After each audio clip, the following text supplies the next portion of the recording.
Et ce mardi, nous accueillons Stéphane Tambourini, porte-parole du mouvement citoyen Agissons, pour débattre d'une question essentielle, la gratuité des transports publics. Le groupe prévoit en effet de lancer une initiative populaire fédérale ce printemps afin de concrétiser cette vision, témoignant d'une grogne croissante face à des tarifs jugés, ma foi, effectivement trop élevés. Aujourd'hui, Agissons souhaite porter le débat à l'échelle nationale, affirmant que le prix des transports publics n'est pas soutenable pour la population. On en parle ce matin avec Stéphane Tambourini. Tout d'abord, bonjour et bienvenue. Bonjour. Merci d'être avec nous ce matin. Sur le plateau, David Letard qui joue les prolongations. Merci d'être là. Thomas Lécuyer aussi. Et puis notre journaliste Léo de Garrigue. Et vous, évidemment, vous pouvez aussi réagir avec ce sondage que nous avons mis en ligne sur notre site mlemedia.ch. N'hésitez pas à participer. Seriez-vous favorable à la gratuité des transports publics? On va juste jeter un petit coup d'œil sur le sondage justement en ligne sur le site mlemedia.ch. 60% disent totalement favorable, 25% totalement opposés, 15% sans opinion. Cette tendance a l'air de vous donner raison, Stéphane Tambourini. Elle est plutôt réjouissante, et puis elle fait écho aussi à d'autres sondages qui ont eu lieu, aussi parfois des sondages d'opinion après la mise en place de la gratuité. Donc voilà, ça ne m'étonne pas plus que ça. Après, il faudrait que ça s'incarne également dans un mouvement, également dans des échéances électorales, de votation, pour justement avoir ce changement. Alors, on voit que ça bouge un peu quand même. Effectivement, du côté de Genève, les moins 25 ans doivent prendre un abonnement et c'est gratuit. Ils ont mis ça en place dernièrement, vous avez peut-être vu au TPG notamment, et puis en dessus c'est 50% moins cher qu'auparavant. Ça veut dire qu'il y a quand même une prise de conscience, il y a quand même quelque chose qui se passe. Finalement, votre initiative a des chances d'y arriver? Disons que ce qu'on observe effectivement, c'est un mouvement général vers en fait un subventionnement plus important des transports publics, donc d'un point de vue public, une prise en charge notamment pour certains secteurs de la population. On parle souvent des jeunes, des personnes aussi plus âgées qui sont affectées dans leur capacité aussi, dans leur pouvoir d'achat, il y a une crise du coût de la vie qui est énorme. Donc ça revient. Après, c'est clair qu'il y a encore un palier à passer si on désire avoir des transports publics qui soient particulièrement bien financés. Ça veut dire que à la fois on les rend plus accessibles sur les prix, mais aussi on continue à développer l'offre et qu'on atteigne en fait tout le monde. Il y a que des avantages de toute façon à essayer de développer cette politique. D'abord, Léo et moi, on arrêterait de se les cailler en venant à vélo à 5h du matin, tous les matins, parce que nous on fait du vélo. Et puis, ça vous fait du bien. Ouais, c'est ça, le teint de rose. Et puis surtout, il y a que des avantages à ça.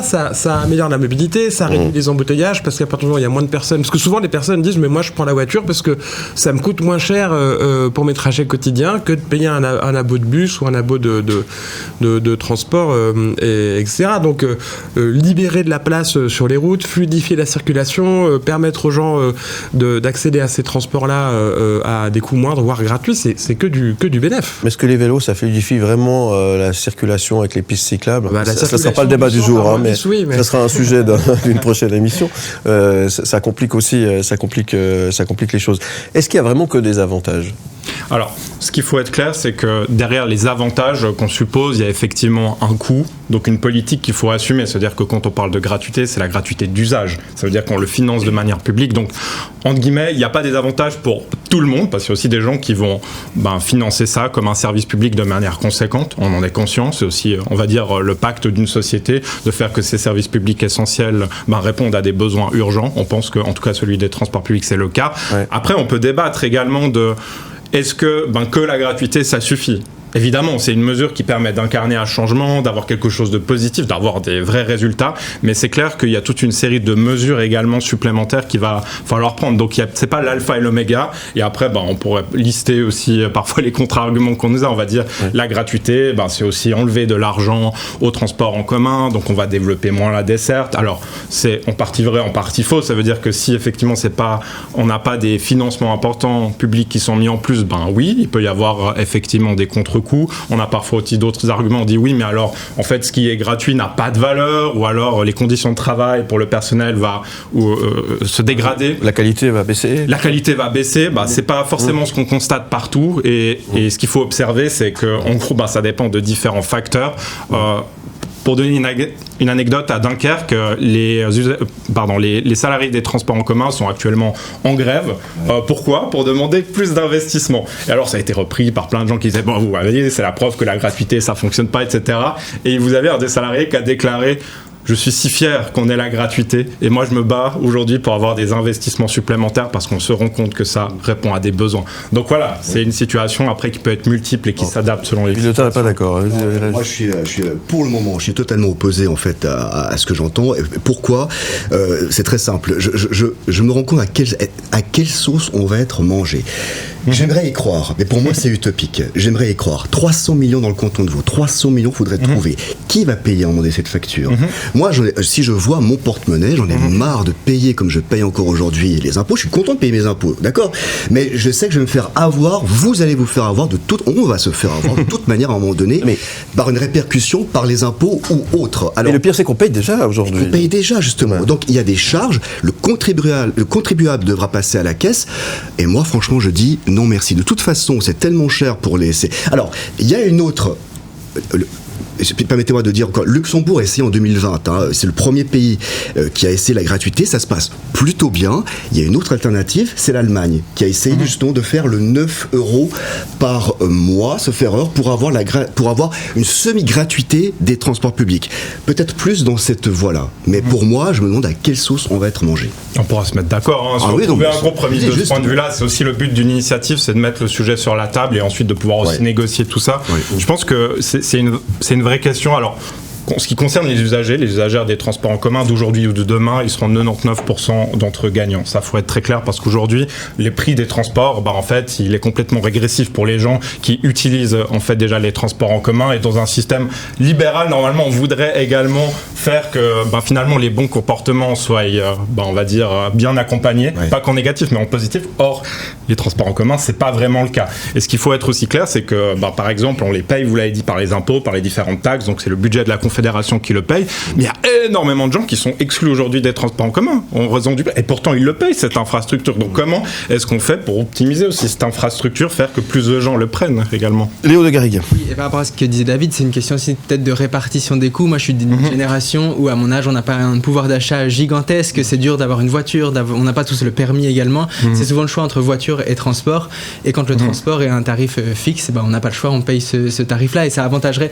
C'est une mesure qui serait sociale surtout, écologique aussi, mais sociale aussi pour une partie de la population qui n'a pas les moyens et pour qui ça casque d'aller payer son ticket de bus. Alors avant de continuer, on a reçu également un message vocal sur notre numéro WhatsApp 079 121 9000. N'hésitez pas si vous voulez prendre part au débat, ça nous intéresse évidemment.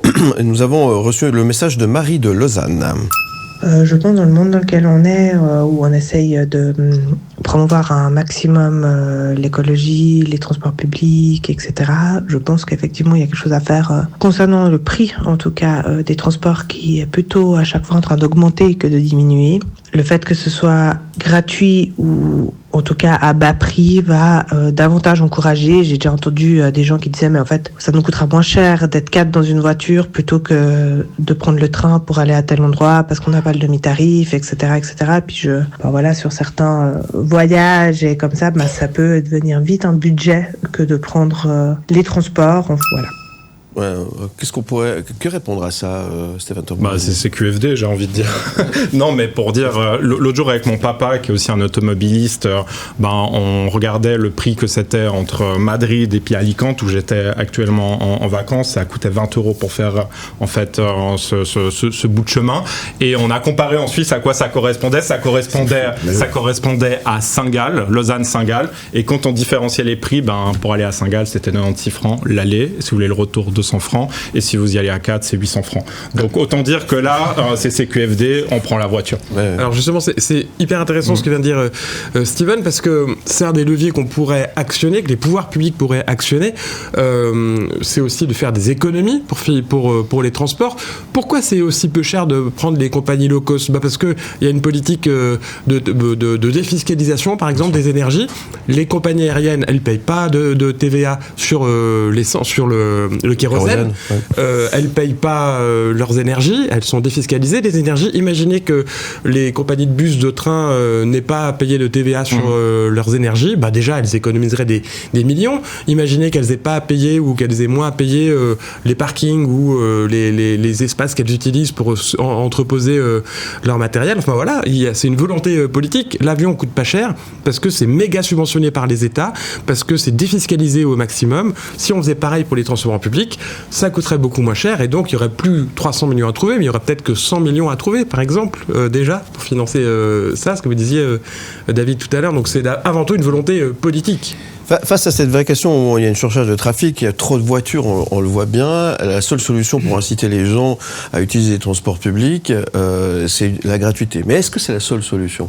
Non, c'est pas la seule solution. Et déjà, même au-delà de la gratuité, nous, ce qu'on veut proposer avec l'initiative, c'est aussi une redéfinition de ce qu'est un service public concernant les transports en commun. Par exemple, pourquoi est-ce qu'on considérerait pas le service mobility, on en parlait la dernière fois, ça veut dire finalement l'autopartage collectif comme quelque chose qu'on pourrait promouvoir. Parce que quand je regarde de nouveau, par exemple, la voiture de mes parents, je vous jure qu'elle bouge pas beaucoup. Je me dis, mais pourquoi elle est encore là ? Et j'en ai discuté avec ma maman en mode, mais est-ce que tu penses pas qu'on devrait plutôt pivoter là? Et puis en gros déjà elle connaissait pas, pour être honnête, et ensuite elle disait ah oui mais c'est compliqué, vous voyez on habite, on en a pas assez. Oui, c'est une vraie question, est-ce qu'on pourrait pas justement, et ça ça permettrait de réduire non pas seulement le nombre de voitures qui sont dans la circulation, mais aussi le nombre de voitures totales, parce qu'en gros ce qui coûte aussi cher environnementalement, c'est d'avoir autant de voitures, les changer aussi vite et de faire évidemment qu'elles soient de plus en plus grosses. Donc si on avait aussi une offre publique qui nous permettrait d'acquérir des voitures en commun, on pourrait aussi décider de subventionner plus le petit électrique, tout ça, donc on pourrait aussi faire des choix qui sont pas que dépendants de ceux des gros qui veulent faire plein de profits. Mais c'est une des vraies questions. Donc mais même dans l'électrique, même on nous pousse à l'électrique. Moi je peux vous faire des témoignages là-dessus. J'ai une voiture électrique et même la ville où je réside ne contribue même pas. On m'a forcé à passer à l'électrique et on ne m'aide même pas justement à m'aider quoi que ce soit là-dedans. Donc c'est effectivement une autre débat. Mais effectivement, mais c'est lié. Comme quoi c'est un sujet qu'on va devoir redévelopper prochainement. Steven, j'espère que vous connaissez l'adresse, maintenant vous allez devoir venir régulièrement. Seriez-vous favorable à la gratuité des transports publics régionaux en Suisse ? On regarde notre sondage. 62%, ça monte quand même. Vous avez gagné 2%. Vous avez gagné 2%, c'est pas mal. Continuez à donner votre avis. 24% totalement opposé, sans opinion. 14%, n'hésitez pas, vous pouvez donner votre avis via le site mlemedia.ch sur la homepage. Et puis n'hésitez pas également via notre numéro WhatsApp où vous pouvez laisser un message vocal. Merci à Marie de tout à l'heure qui a témoigné. C'est au 079 121 9000 par WhatsApp uniquement. On marque une toute petite pause. On revient dans un instant avec Steven Tamburini, toute l'équipe d'Aime le Média et vous. À tout de suite. Ni pour, ni contre, bien au contraire. Seriez-vous favorable à la gratuité des transports publics en Suisse ? On en parle ce matin avec notre invité Steven Tamburini, porte-parole du mouvement citoyen Agissons. Merci d'être avec nous, avec Thomas Lécuyer, avec Léo de Garrigue, avec David Letard. Un petit coup d'œil sur notre sondage. Évolue-t-il sur le site mlemedia.ch ? Oui, totalement favorable, 54%. C'est un petit peu baissé, 36% totalement opposé. Comme quoi vous avez des arguments visiblement qui n'ont pas laissé insensible, mon cher David. Et puis 11% sans opinion. Avant de continuer le débat entre nous, nous avons Daniel qui est avec nous par téléphone en direct. Daniel de Lausanne, qui est une retraitée des transports publics lausannois, des TL. Bonjour Daniel. Bonjour Philippe. Comment allez-vous Daniel ? Ça va très bien. Merci d'être avec nous. Daniel, vous vouliez prendre position par rapport à la discussion que nous avons ce matin sur cette éventualité de pouvoir proposer les transports publics gratuits. Quel est votre avis par rapport à ça ? C'est vrai que les transports sont très chers pour les personnes aussi retraitées, les familles. Et moi, je sais que quand je travaillais, il y avait des contrôles. Et là, il y en avait énormément qui ne payaient pas. Ou quand on voyage, on entend les gens dire « Ah moi, je me fais attraper une fois, 2 fois, donc je peux voyager gratuit entre deux. » Ouais, c'est ça. Et je pense que oui, avec les impôts ou l'État qui payerait, ça serait pas mal, parce que comme ça, au moins... on serait peut-être un petit peu mieux payé aussi. Vous êtes une ancienne contrôleuse, Daniel ? Non. Je conduisais, mais à l'extérieur, on vendait les billets. D'accord, ok. Donc vous avez vécu tout ce dont on parle sur le terrain. Vous êtes quelqu'un de terrain, comme on dit. Voilà, tout à fait. Daniel, il y a quelques années, il me semble le souvenir dans les transports lausannois qu'ils avaient envisagé de mettre des portiques à l'entrée des bus afin de déduire par une sorte de carte ou une puce pour que tout le monde puisse payer. C'est juste? Vous avez ce souvenir-là aussi Mais c'était abandonné finalement, cette idée a été abandonnée. Ça a été abandonné parce que c'était trop cher. Ah bah oui, ça coûtait cher aussi. Voilà. Mais non, déjà, ils ont mis dans certains bus, on peut déjà acheter ou composter notre billet, mais ça fait une place au moins. Bon, alors, par contre, ce qui ressort dans ce que vous venez de dire, c'est qu'effectivement, même selon vous, les transports sont chers. On peut penser aux étudiants, aux personnes âgées, etc. Effectivement, c'est compliqué. Moi, je vois un autre problème, c'est qu'aujourd'hui, les transports, ils sont bondé, il n'y a pas de place, on ne peut plus s'asseoir. Donc je peux comprendre aussi qu'on n'ait plus forcément envie de payer son billet si on peut même plus poser ses fesses. Qu'en pensez-vous ? On est d'accord. Alors aux heures de pointe, ça paraît assez évident. Après, moi je suis venu ce matin, à chaque fois j'ai eu 3 places autour de moi. Quand je suis rentré l'autre jour, c'était 80% du train qui était également vide le dimanche soir. En même temps que je lisais un article qui disait qu'il y avait des bouchons partout, des gens qui rentraient de vacances. Alors, imaginez ça dépend des moments également. Imaginons que la gratuité s'installe. Vous imaginez le bordel ? Mais non, parce que c'est mathématique. En fait, les transports, les bus sont bondés parce qu'il y a trop de voitures sur les routes, donc on n'a pas la place de rajouter des bus supplémentaires. Il y a sur la route, physiquement, il n'y a pas la place. Dans un bus, vous mettez 120 passagers, et ben ça fait en moyenne 60 voitures en moins. Sur un bus, c'est égal à 60 voitures. Vous imaginez la place que ça libère. Donc du coup, on peut rajouter des bus. Moins il y a de voitures, plus on peut rajouter de bus. Plus il y a de la place pour circuler, moins il y a d'embouteillage. Il faut payer le chauffeur, parce que si les bus ils ne se conduisent pas tout seuls, c'est qui va les payer. Mais c'est un problème mathématique. Mais en même temps, regarde à Lausanne par exemple, les bus prennent la majorité des routes. La rue centrale va se fermer gentiment bientôt. Enfin, les voitures aussi, c'est au détriment de toujours des voitures à quelque part. Bon, moi je dis mince. Aussi. Bah non, c'est vrai. Finalement, il y a toujours des répercussions qui arrivent. Vous voyez ce que je veux dire ? Rien n'est gratuit. Rien n'est gratuit. Il y aura de toute manière des répercussions par la suite. Ouais, après, ça nous amène à d'autres problèmes pour les commerçants, les lausannois, etc. Oui, Daniel, vous vouliez encore ajouter quelque chose ? Oui, Lausanne ne veut plus de voitures, donc il faut qu'ils privilégient les transports. Et je pense que s'ils font payer les parkings extérieurs pour ceux qui viennent, ça peut aussi participer à financer les transports aussi. Et c'est vrai que si les propriétaires de parking sont d'accord. C'est un autre problème. Oui, ça c'est vrai, mais c'est une solution. Parce que chez nous, effectivement, j'habite à l'avenue des Chalons, ils ont supprimé toutes les places de parc pour mettre une sorte de verdure. Une sorte de verdure. Bon, Thomas Lécu, vous vouliez rajouter quelque chose pour répondre à Daniel ? C'est un autre sujet, ça, la place de la voiture en ville. Ça, il faut. Je pense que c'est un sujet, effectivement, il faudrait un peu plus de temps pour pouvoir c'est pas le même sujet. En débattre, effectivement. Merci, Daniel. En tous les cas, on vous souhaite une très belle journée. Merci d'avoir pris part au débat. Et à très bientôt sur M Média. À tout bientôt, Philippe. Et puis bonne année, on vous souhaite bonne année aussi. Oui, pareillement, merci. Au revoir Daniel, merci beaucoup, c'est très gentil à vous, merci beaucoup. Bon là c'est un vrai témoignage de quelqu'un qui a eu même l'occasion de pouvoir vivre, c'est ça, dans le sens sur le terrain, et là quelqu'un même qui travaillait dans ce milieu des transports, qui visiblement pourrait laisser sous-entendre que la gratuité ne serait pas une si mauvaise chose, en fait, Stéphane Tamburini. C'est pas la seule. Derrière, également, les communications des porte-paroles officiels qu'on peut voir, on voit qu'il y a beaucoup de salariés qui sont favorables. Pas tout le monde, c'est comme dans la population. Mais il y a clairement une convergence possible d'intérêts entre les salariés, entre les usagers. Elle l'a dit, si on avait des transports publics encore mieux subventionnés, financés, mais ça sécurise aussi leurs conditions de travail. Léo de Garrigue. C'est ça la vraie question qui est derrière. On fait des plans sur la comète depuis tout à l'heure, on ne sait pas trop ce que ça deviendra. Il y a des villes, même des pays qui l'ont déjà expérimenté depuis quelques temps. Ça fait presque 5 ans que le Luxembourg fonctionne comme ça. Ces trains ces bus et tramways sont gratuits pour toute la population.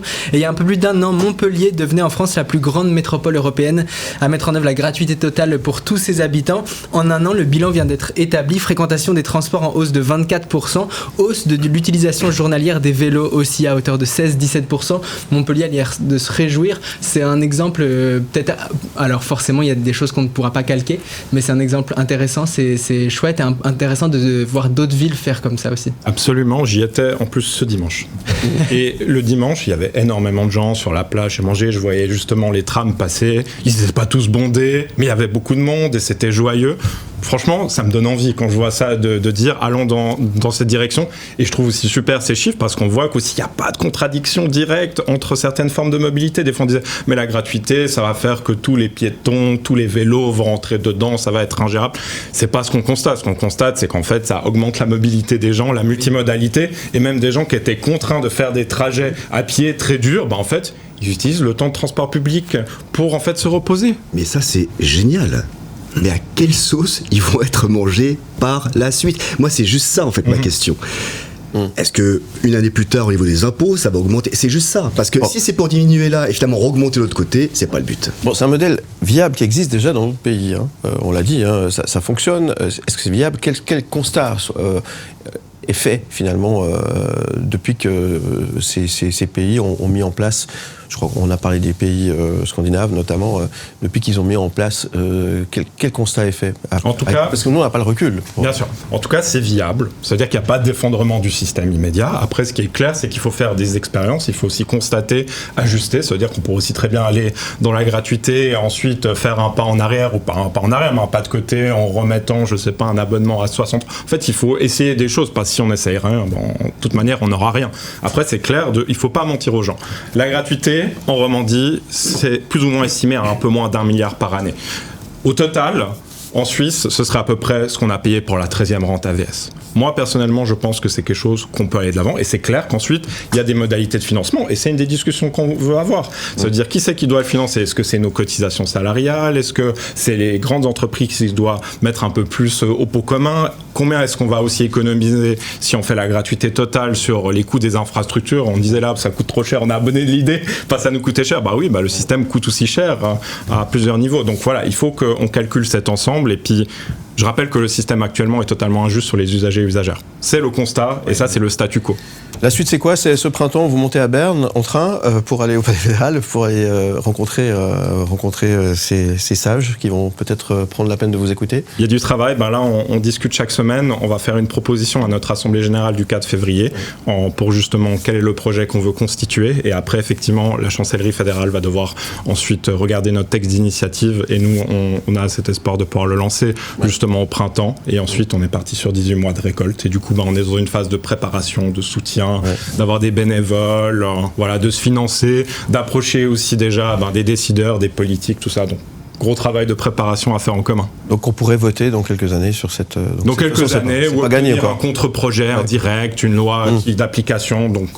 Mais dans un pays où on a voté contre les 6 semaines de vacances, est-ce que vous pensez qu'on a des chances de ne pas payer le transport public un jour? Oui, on a aussi voté pour la 13e rente. C'est vrai. Plus récemment. Donc prenons les espoirs un peu plus récents. Mais c'est évident qu'on ne va pas nous faire de cadeaux et puis il faudra que les gens soient unis s'ils veulent gagner et ils s'engagent. Merci beaucoup Stéphane Tamborini. Merci d'être venu ce matin. Je rappelle que vous êtes porte-parole du mouvement citoyen Agissons. On vous souhaite... surtout, on viendrait nous tenir au courant de l'évolution de tout ça. On s'y est au courant de ce qui va se passer. Il y a beaucoup de choses qui vont arriver, je pense. En tout cas, merci d'être venu ce matin répondre à nos questions et participer à ce débat. Ni pour ni contre revient demain avec une autre question. Sujet clivant sur le climat, plus précisément. Le changement climatique est-il responsable des catastrophes naturelles? Nous recevrons demain sur ce plateau Frédéric Glacé de Météo News qui sera là pour nous donner son avis sur la question. Vous pouvez commencer déjà à répondre à cette question par notre sondage qui est en ligne sur le site mlemedia.ch. Je vais y arriver. Le changement climatique est-il responsable des catastrophes naturelles? Votre avis nous intéresse et puis vous pouvez aussi laisser vos messages vocaux sur notre numéro WhatsApp 079 121 9000. Où tu veux. Comme